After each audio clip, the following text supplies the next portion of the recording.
Hey, welcome back to the Bound by Art podcast. I'm Missi Blue, tattoo artist, business owner, and your guide to navigating the chaos that is the tattoo industry. If you're an artist looking to grow your business, attract the right clients, and learn how to survive this career without losing your damn mind, then you are in the right place. Every week, I'll be bringing real talk, actionable tips, and hard-earned lessons from my own journey with a side of good vibes and a little bit of sarcasm. Whether you're new to the game, feeling stuck, or you just need a kick in the ass to get that spark back again, this is the show for you. Welcome to Bound by Art. Now let's get to work.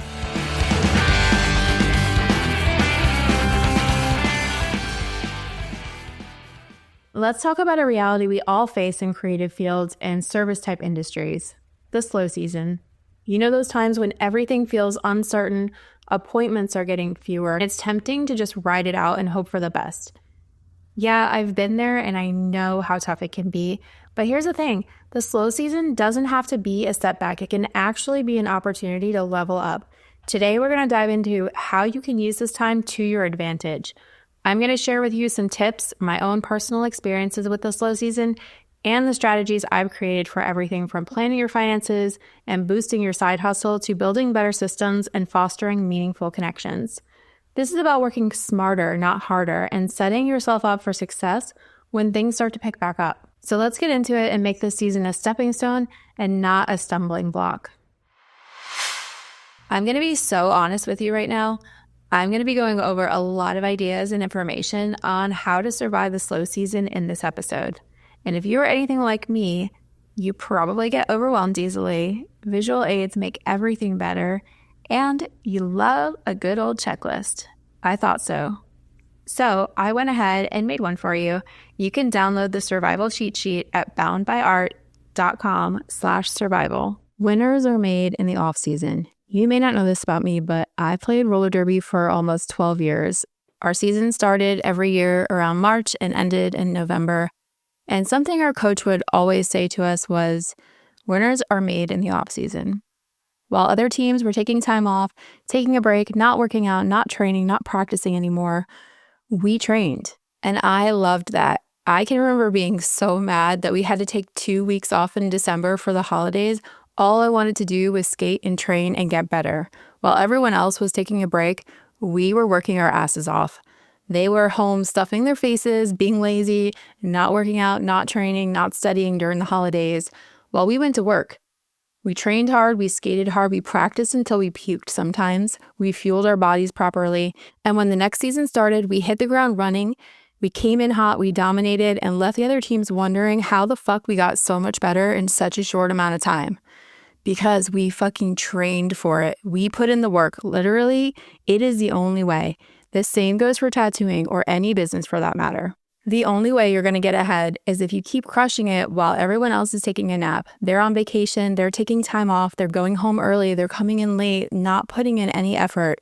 Might as well, right? It's slow anyway. While they are resting, you'll be building, growing, learning, and getting ahead. So how exactly are you going to do that? I'm going to give you my list of things to do in the slow season to keep you sharp, keep you learning, and keep you on top of your game. Our income can be really good. It can also be really bad. It's unpredictable. People reschedule, they no-show, they cancel last minute. It's hard to get people to fill in for cancellations, especially during the slow season. It's either feast or famine, and you have to be aware of when those times are and be prepared for them and plan for them. So number one is store away your acorns for the winter. I know. You had a really good week. You really want to buy that new snowboard. You deserve the nice things. You got a bunch of big tips this month. That money doesn't count. Whatever that little piece of shit devil on your shoulder is trying to tell you is bullshit. Don't listen to him. I'm telling you, now is not the time. Before you go blowing all of your money on shit that doesn't matter, you need to do this first. Figure out how much your bills are and save enough to cover the 4 months you'll be slow in the winter, at least. Some people will tell you to have a whole year of savings stored away. I don't know that life, and I'm not going to pretend like I do at all. One thing I do actually do, though, is I pay myself a salary. I figure out what I need to live, add a little extra, and then I pay myself the same thing every single week. The rest stays in my business account. Is this for everyone? No. Am I giving you financial advice? Absolutely not. I'm just telling you what I do, how I manage things, and what works for me. Plan accordingly. I plan my booking day to strategically land at the beginning of December. I know that it's about to be a rough month. I also know that people are buying gifts. And while they may not have enough money for a whole tattoo, they might have that deposit money. So I'm going to take what I can get, book appointments for next year, and get the deposit money locked in to get me through this month. I'm also strategically planning special merch drops to happen right before the holidays. Which brings me to number 2, side hustles and generating that additional income in the slow season.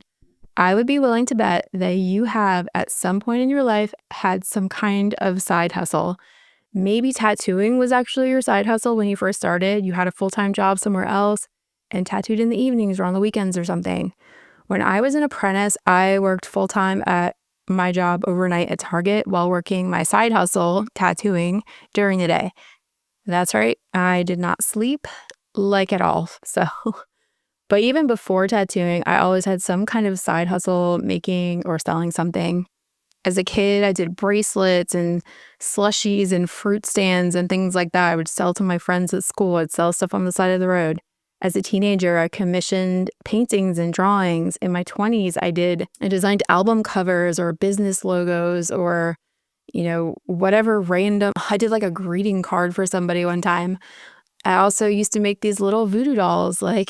Every year, I would just craft these little for Christmas, which I guess doesn't really make any sense now, but they were cool little like voodoo dolls with Christmas lights.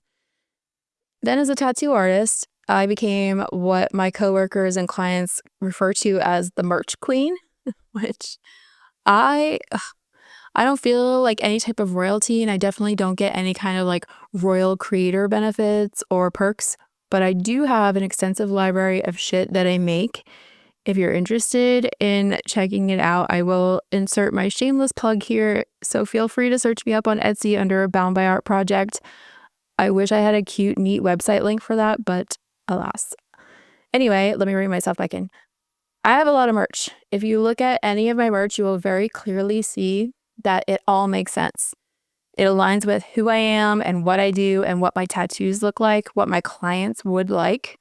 Because if there's one thing I've learned about side hustles is that they should complement your craft. Having and making merch can be a really great way to bring people in, give them a little sample of the type of artwork you do and are interested in, which then puts you on their radar. It's also really fucking hard to sell to the followers that you already have if you're doing like bubblegum traditional kawaii tattoos and then you start making and trying to sell super gothy, like dark art prints or something.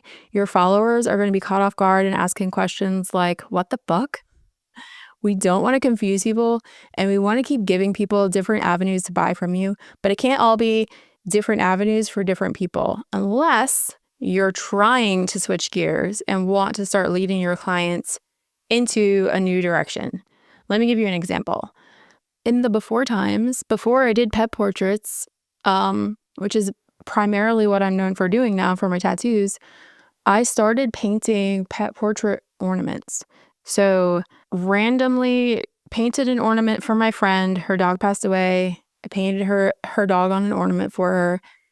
And that kind of just snowballed into painting pet portraits on ornaments for Christmas every year. So the first year I did 25, then I did 50 the next year. I did 150 the year after that, and it just got worse. I don't want to say worse, better and better from there to the point where like people are waiting for me to drop my pet portrait ornament order link every year on Christmas time, which turned into me doing pet portrait tattoos, which is what I wanted to do.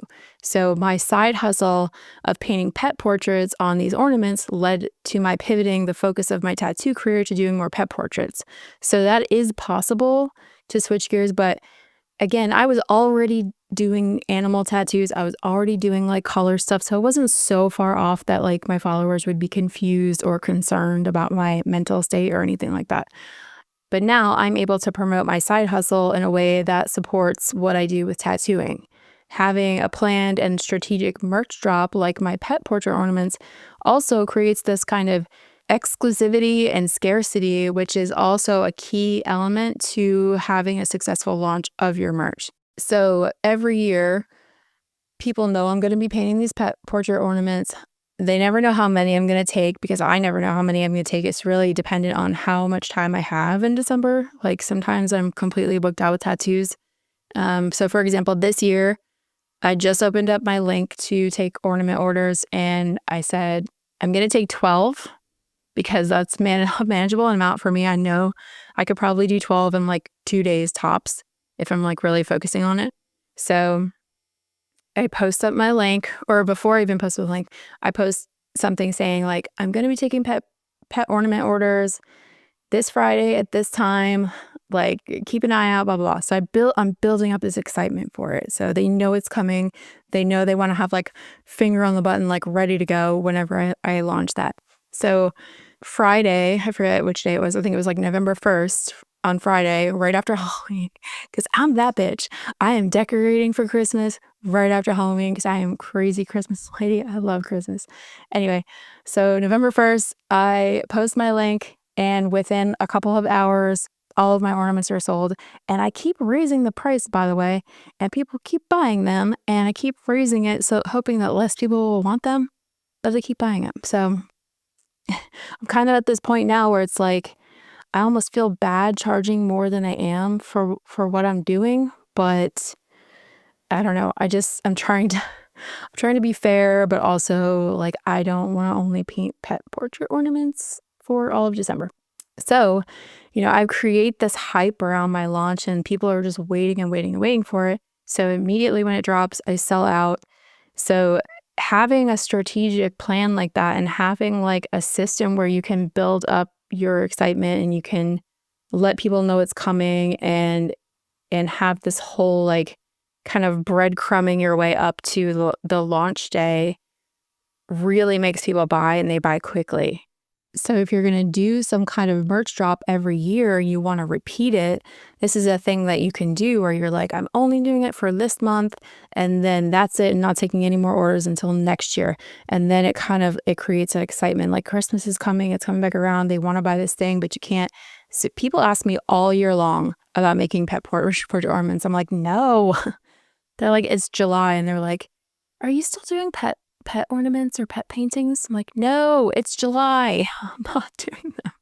I don't do them until November. Like, stop asking me. But it's, I complain, but not really. Like, I'm grateful for it because it does get me through the winter sometimes. And I like doing them, within reason. I get to just sit and watch my Christmas movies and paint my little paintings and, do my crazy Christmas lady thing. But if you make your merch drop a repeatable thing every year, people will look forward to it and be excited about it. And the thing will just like sell itself after a while.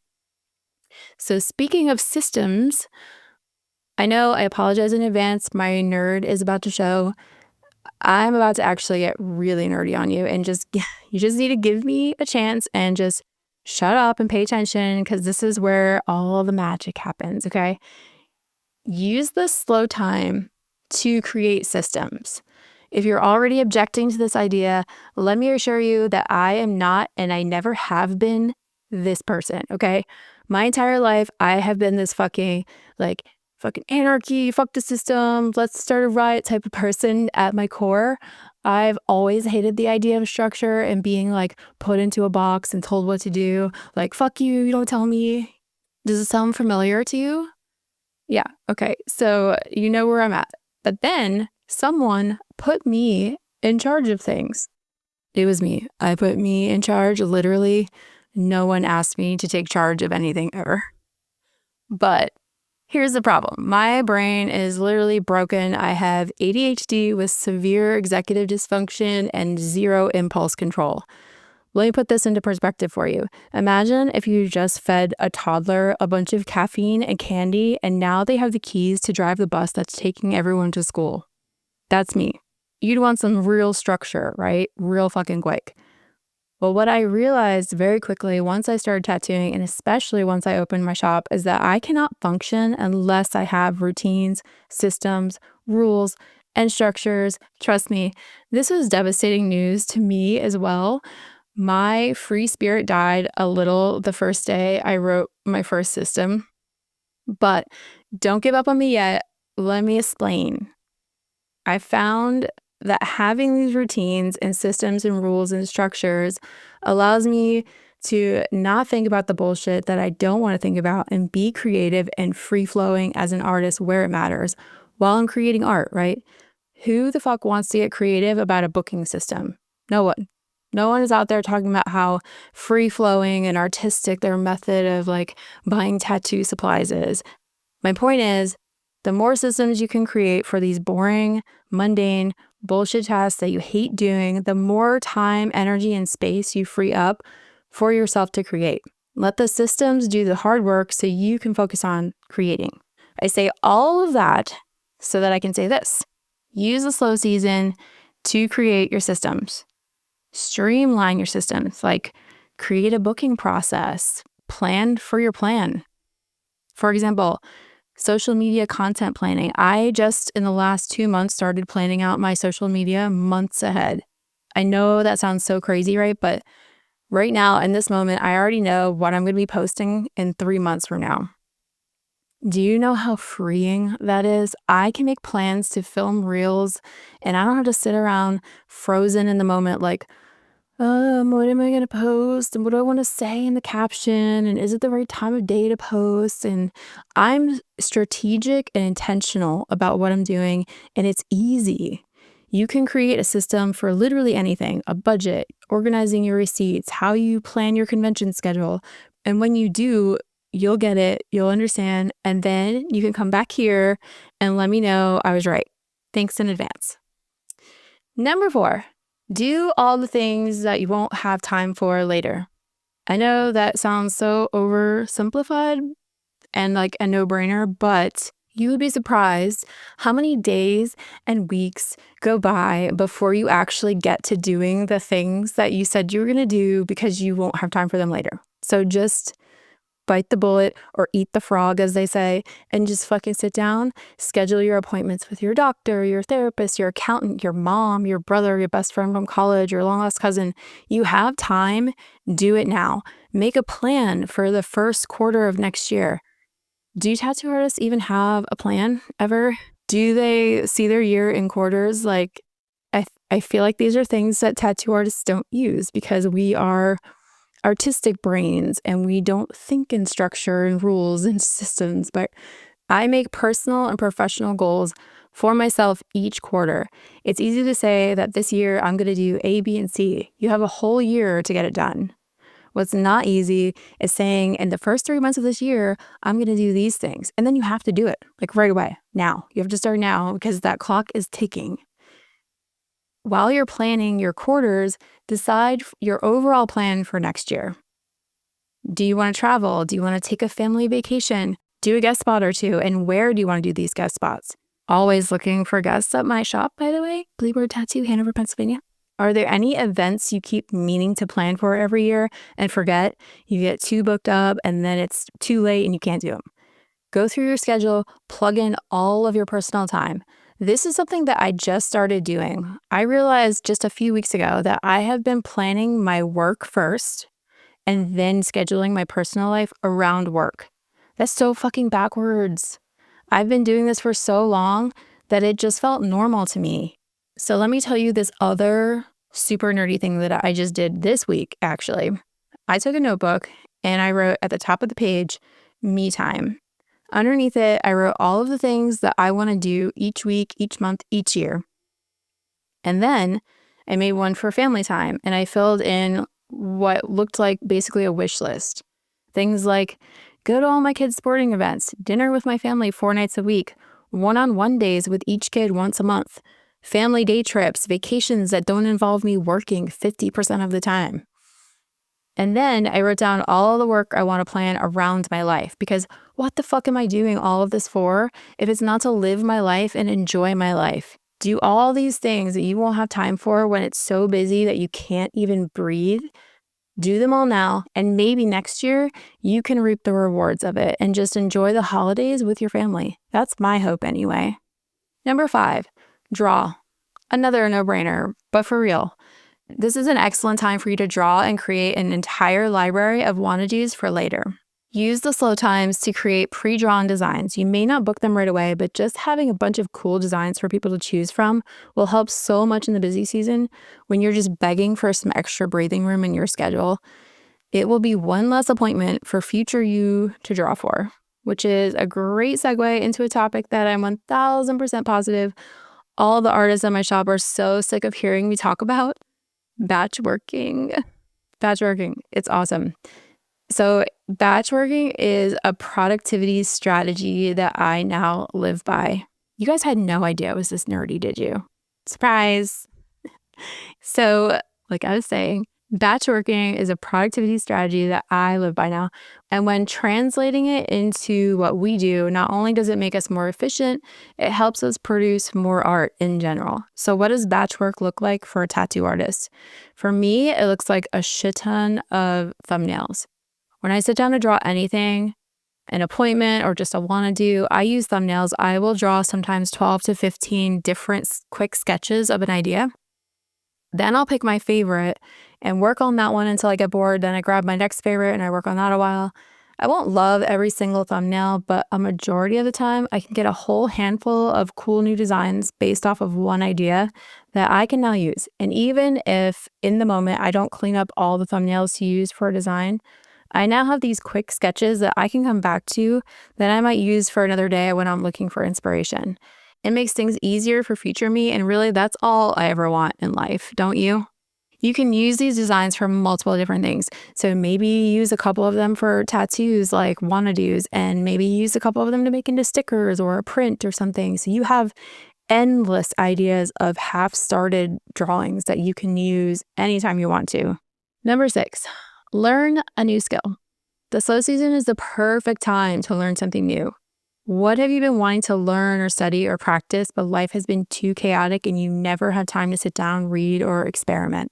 Now is that time. Remember what I said, winners are made in the off season. Does your line work suck? Are you struggling with your gradients? Get online, Google that shit, find a webinar, a free YouTube video, a blog. Take time to do something about it. Get some fake skin and practice your techniques. Better yet, get some friend skin and practice your techniques. I'm sure you have people in your life that would let you try something new on them for free. Take advantage of that and hone your skills. Want to take an online course on drawing but you haven't had the time? Here's your chance. Study your tools. Take the time to learn about coil machines. You've always been curious, right? Do it. Now's the time. Learn a new program. Try out some new software. Fuck around with AI and see what it can do for you and how it can help you. Take a class on marketing. Learn how to use Facebook ads. Last October, I did this exact thing. I started taking business training online. I was headed into the slow season knowing I would have the time to actually dive into this program and get everything that I could out of it. And that's exactly what I did. I had a fire under my ass to get through as much of the modules as I could and get the most out of it while I had the time. Because of that, 2024 has been one of the best business years of my entire career. I have leveled up in ways I didn't even know I needed. I've met and connected with people I never thought would even know my name. It's been incredible, and I'm so grateful that I invested in myself and took the time to take these courses online. Speaking of people and networking, number 7, connect and network with some people. You have the extra time. This is the perfect opportunity to reach out to your favorite clients, check in on them, see how they healed up, follow up on maybe some future work that they had been interested in you guys talked about. I don't know. Just say hi. Doesn't have to be weird or creepy unless you make it weird or creepy. Just don't be a fucking scumbag. Don't be inappropriate. Don't cross the line. Just be a genuine, cool person with a genuine interest in how they're doing. Maybe something reminded you of an inside joke from their last appointment. They'll appreciate being remembered. Send holiday cards. So you already heard, I am a crazy Christmas lady. I love Christmas and I go all out for the holidays, including sending my VIP clients Christmas cards with our cheery faces on them. It's obnoxious, I know, but how many other tattoo shops do you think are sending out personalized Christmas cards? I bet none. Send a small gift to your biggest clients. That client that finished a back piece or a sleeve this year, you spent 40, 50, 60 hours together. They spent thousands and thousands of dollars with you, Acknowledge them around the holidays. They'll remember this. Bake cookies for your business neighbors. Okay, this is ambitious. I don't know if you guys cook. I love baking cookies. We have cookie day every year, and I just spend all day making cookies, and then I give them away to like my neighbors and my business neighbors. Having a good relationship with your business neighbors is so important. Anytime someone goes into their business, there's a chance they might see your business next door. But imagine if those neighbors actually liked you, had a relationship with you, or were your biggest fans. How many of those clients or customers of theirs do you think they'll tell about you now? Network with other artists to exchange ideas and stay inspired. This is a great time to plan art nights with your tattoo and artist friends. Chances are they have some free time too, so get together and get inspired. Have brainstorm sessions. Go visit other shops. How many of the cool shops around your area have you even been to? You've been meaning to stop by and meet your online artist friends in person? Do it now while you can. Create that connection. Check out their shop. Make some new friends. Get tattooed. We tell our clients all the time, winter is the best time to get tattooed, but do you get tattooed in the winter? If you saved all year, put your systems into place, made your whole year easier, you might be able to by next year. Who knows? Number 8, participate in local events. There are so many winter festivals and events in my town. We have the cookie stroll, the tree lighting ceremony, Santa's parade. We have Santa's cabin right across the street from the shop where people go see Santa and give him letters and stuff. We have craft shows. We have Christmas tree wars. There's so many things going on, especially in December. Take the time to show your face around town. Maybe even, gasp, meet and talk to people in person. I know it's so scary. But attending your local community events, or better yet, volunteering at them, people will see you and they will remember that you are out there and they'll remember that you give a shit about their town. Even if you don't live there, like I don't live in the town that my shop is in, but I'm out here participating in events because I love this town. I genuinely do. I think it's cute. It's my own personal Stars Hollow.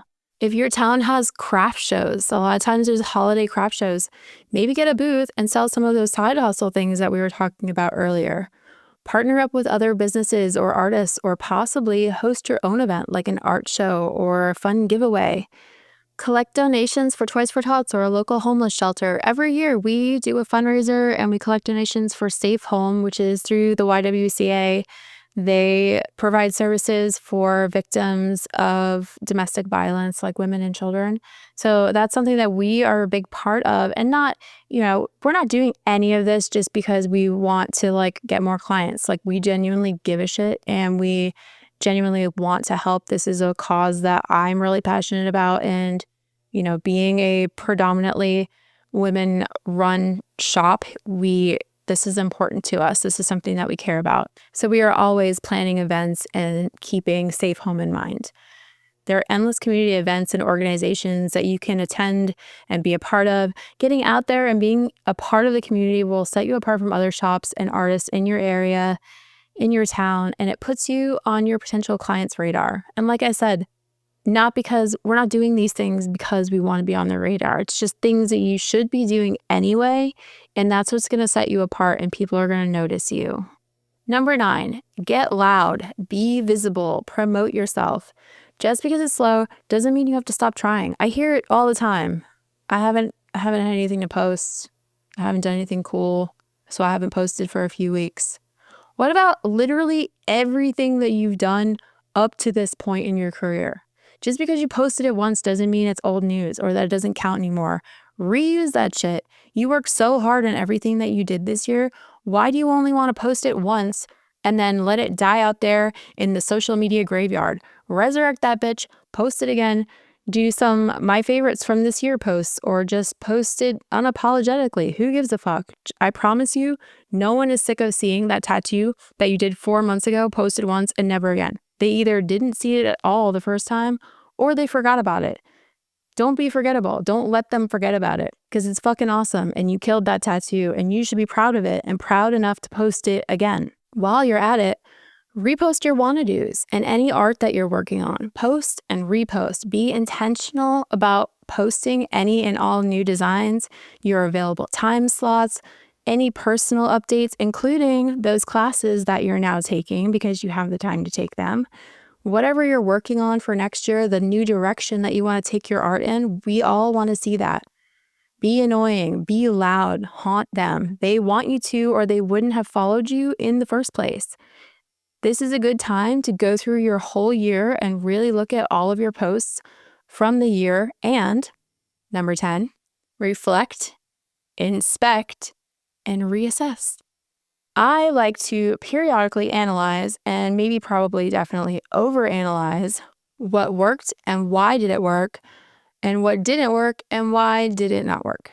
If you can't get honest with yourself and take a real look in the mirror and pick apart what you're doing, how are you ever going to change and improve? Ask yourself, what could you have done better and what can you do without? Another thing I like to reflect on is, which events could I have skipped?